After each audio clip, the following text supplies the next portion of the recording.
सुहास माने, आरोग्य अधिकारी, महानगरपालिका सोलापूर. मला बऱ्याच दिवसापासून पत्रकार म्हणा किंवा सामान्य जनतेतनं असं येत होतं की आपलं जे आहे ब्लड कलेक्शन मोठे इथे ब्लड शिबिर होतात, रक्तदान शिबिर होतात, परंतु तर रक्तदान शिबिर होऊनही ते रक्ताचा उपयोग आणि रक्तदान जे आपण वेगळे सेपरेट प्लाझ्मा करतो त्याचा उपयोग सोलापूरच्या जनतेसाठी होत नाही.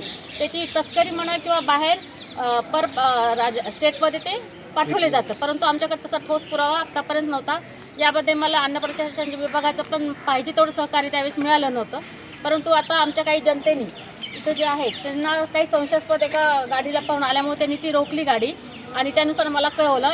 इथं आल्यानंतर त्यात पूर्णपणे तो जो टेम्पो आहे अशा प्रकारचा टेम्पो आहे की ज्याच्यात आपण वांगी बटाटे वगैरे जो भाजीपाला पाठवू शकतो अशा टेम्पोमध्ये सर्वसाधारण टेम्पोमध्ये प्लाझ्माच्या काही बॅग्स सापडल्या आहेत. जवळपास त्या 1000 आहेत जवळपास.